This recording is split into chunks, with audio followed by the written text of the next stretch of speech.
ఇస్తోంది. ఎన్డీఏ 14 స్థానాల్లో, ఇతరులు ఒక స్థానంలో ఆధిక్యంలో కనిపిస్తున్నారు. మనకు స్పష్టంగా పట్టికలో చూస్తే జేడీయూ ప్లస్ అంటే మహాకూటమి 8 స్థానాల్లో, ఎన్డీఏ 16 స్థానాల్లో, ఇతరులు ఒక స్థానాల్లో ఆధిక్యంలో కనిపిస్తున్నారు.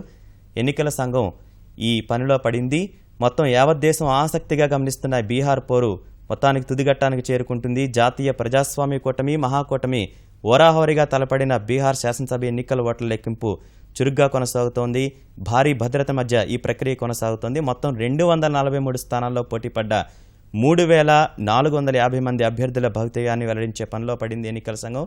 ఒకసారి మళ్ళీ ఫలితాల సరళిని గమనిద్దాం. మహాకూటమి 9 స్థానాల్లో, ఇప్పుడు ఎన్డీఏ 17 స్థానాల్లో, ఇతరులు ఒక స్థానాల్లో మనకి ఆధిక్యంలో కనిపిస్తున్నారు.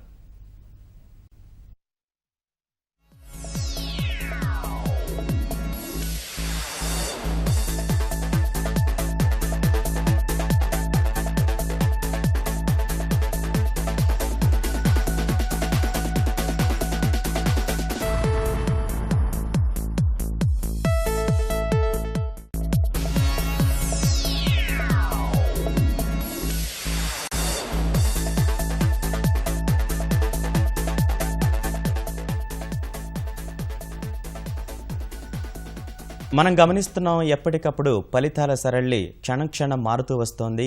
మహాకూటమి 9 స్థానాల్లో ఇప్పుడు ఆధిక్యంలో కనబడుతుంటే ఎన్డీఏ 17 స్థానాలు, ఇతరులు ఒక స్థానాల్లో మనకు ఆధిక్యంలో కనిపిస్తున్నారు.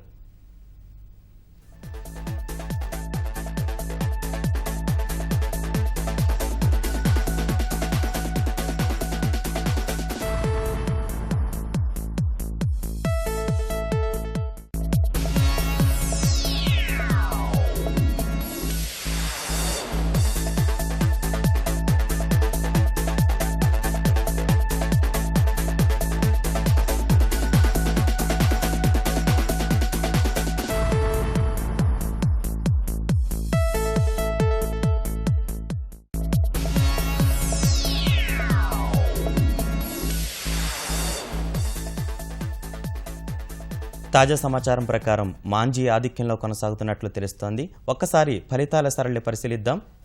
మహాకూటమి 9 స్థానాల్లో ఆధిక్యంలో ఉంటే ఎన్డీఏ 17, ఇతరులు ఒక స్థానాల్లో ఆధిక్యంలో ఉన్నారు. గెలుపుపై ఎవరికి వారు ధీమాతో ఉన్నారు. ఎగ్జిట్ పోల్ అంచనాల మించి హోరాహోరీగా తలపడిన ఈ ఫలితాలపై మొత్తం యావత్ దేశం కూడా ఉత్కంఠగా ఎదురు చూస్తోంది.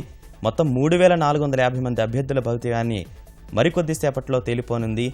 ఎవరు గెలిచారనే దానిపై మొత్తం దేశవ్యాప్తంగా ఉత్కంఠ కనిపిస్తుండగా ఒక్కసారి మళ్ళీ ఫలితాల సరళి చూస్తే మహాకూటమి 9, ఎన్డీఏ 17, ఇతరులు ఒక స్థానాల్లో ఆధిక్యంలో కొనసాగుతున్నారు. మొత్తానికి మధ్యాహ్నం 12 గంటలకల్లా పూర్తి స్థాయిలో ఫలితాలు వెలువడే అవకాశం ఉంది. అనుక్షణం కూడా సంఖ్య మారుతున్న మొత్తం ఇప్పుడు మహాకూటమి 10, ఎన్డీఏ 17, ఇతరులు ఒక స్థానాల్లో ఆధిక్యంలో కొనసాగుతున్నారు.